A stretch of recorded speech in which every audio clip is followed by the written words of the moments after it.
Bom, estamos falando de movimento comercial, né? Estamos criando uma bolha? É isso que vai acontecer? Vai estourar a bolha do jeito que estourou nos Estados Unidos? Já vi muita gente falando isso.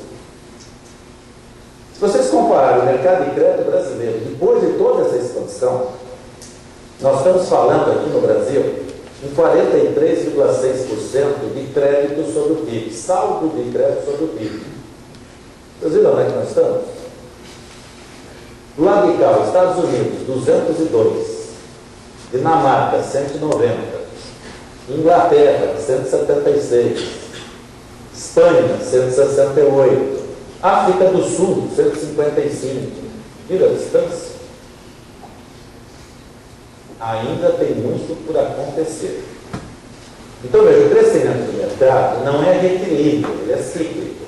Então, tem altos e baixos.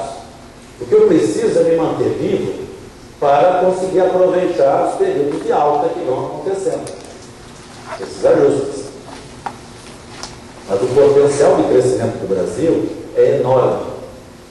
Crédito a pessoas físicas. Vejam só, era 6% de crédito sobre o PIB. Está chegando a 16%. Não é absurdo?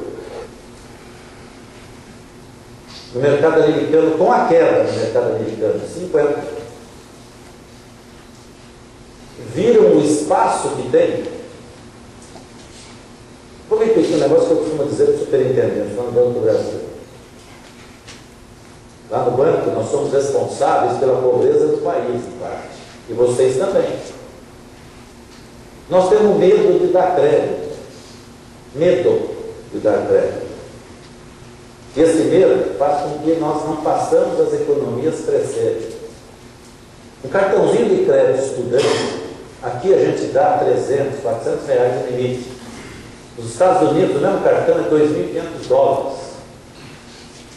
É a nossa cabeça que gera desenvolvimento, não é o nosso medo. O índice de inflação. Apesar do Banco Central falar o que fala, os números mostram que a inflação não tem problema. Né? Aliás, para que se aumenta a taxa de juros no país?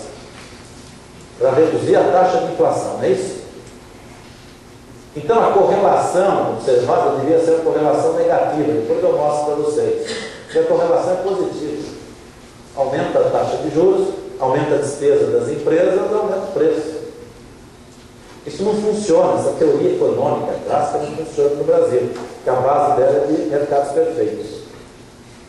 E nos últimos meses, ele pensava em caindo, não vem nem subindo. Taxa de juros.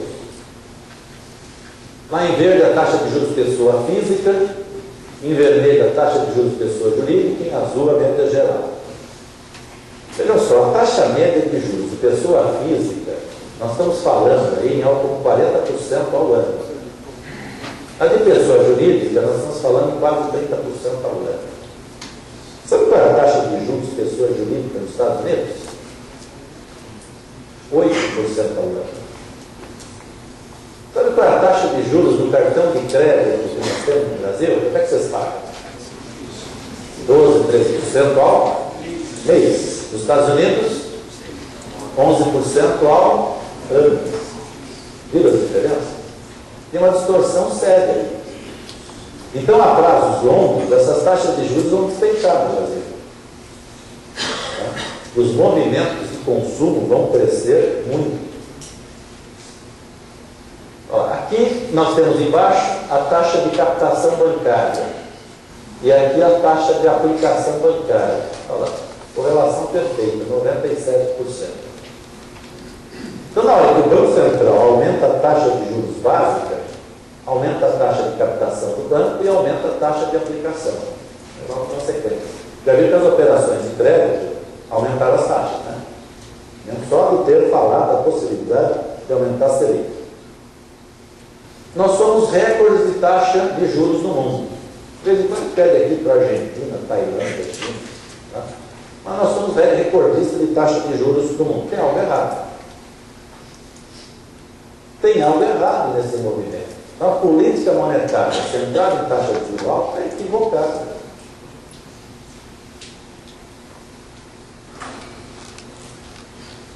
evolução do volume de crédito e dos juros. Estou falando aqui o volume de crédito em azul e aqui em vermelho a taxa de juros média. Eu tenho uma inversão, 42%, ou seja, aumento a taxa de juros, cai o volume de crédito, cai o volume de crédito, cai o consumo. Por que manter os juros tão altos? Vocês se atrevem?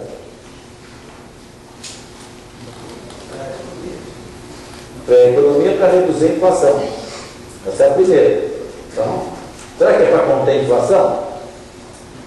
Então, veja, aqui eu correlacionei a taxa Selic, né, em azul, com o IPCA, o índice de preços. Então, veja, se eu aumento a taxa de juros e cai a inflação, a correlação é negativa, inversa, né? Deveria. E a correlação é positiva, 32.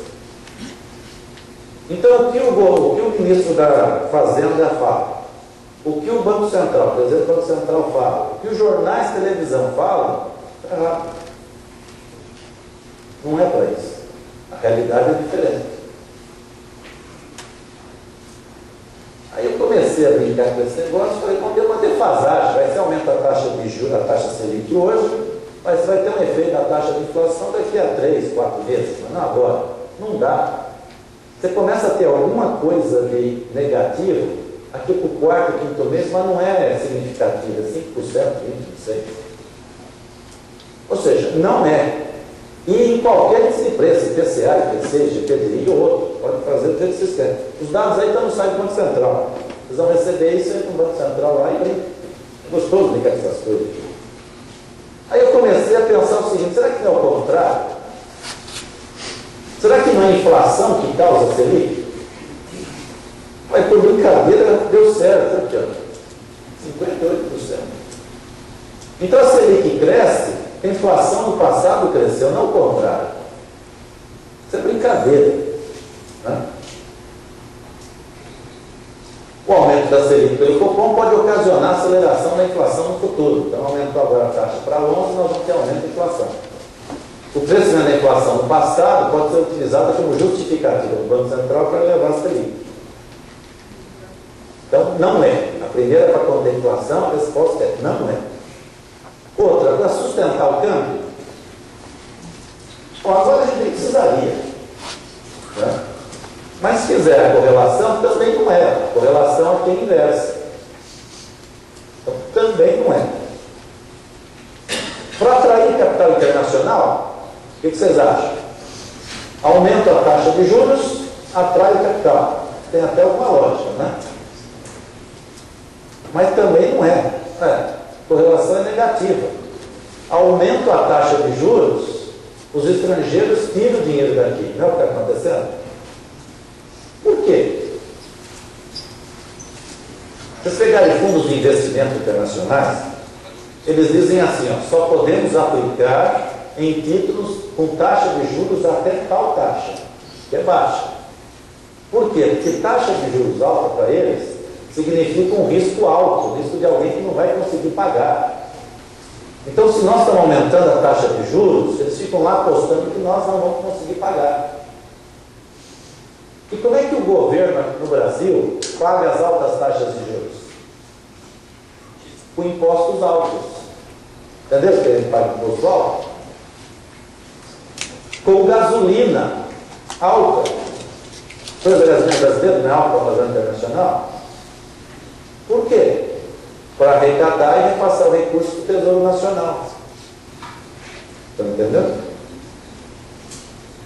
Finalmente, para sustentar o sistema financeiro nacional,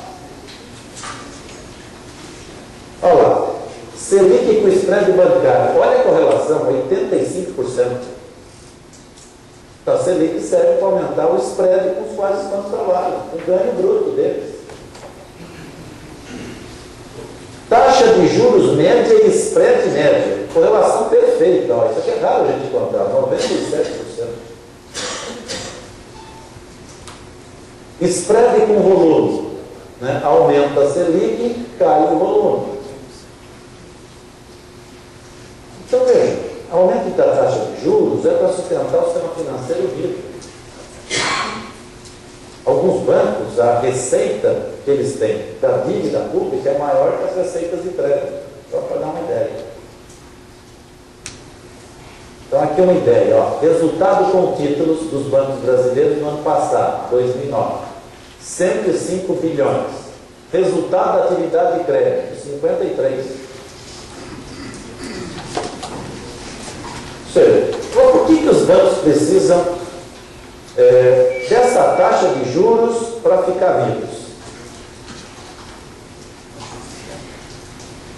Lembram lá do índice de crédito sobre o PIB, que é baixo? Porque não tem volume.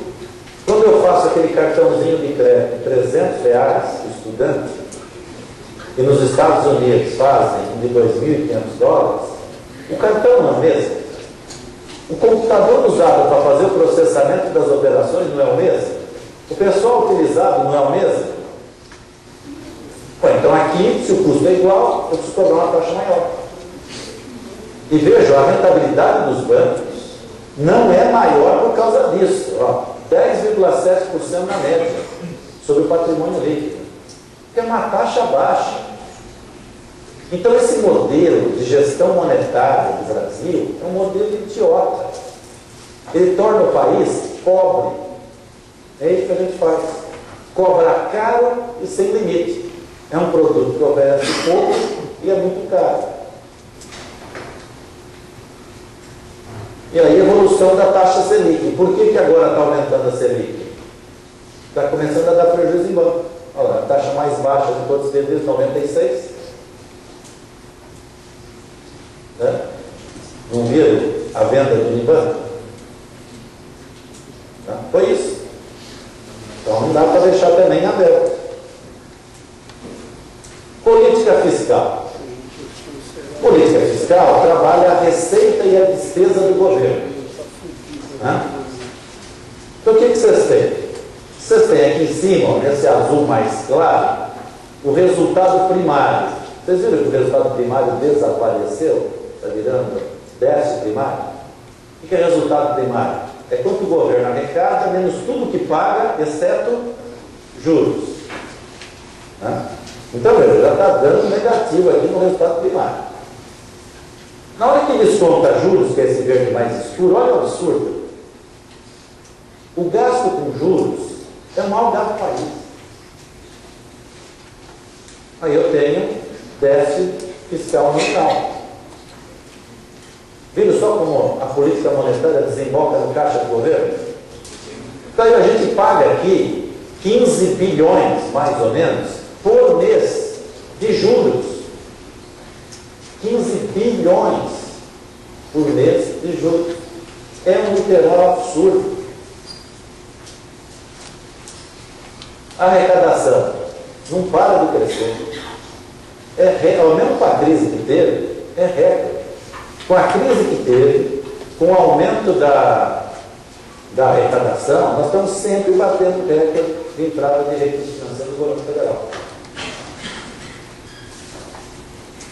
Você viu a taxa de crescimento do Brasil? Taxas altas, né? É isso mesmo? Estamos crescendo 6,5% ao ano, é isso? Isso.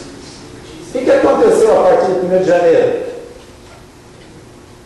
Nós não estamos oficializando as operações?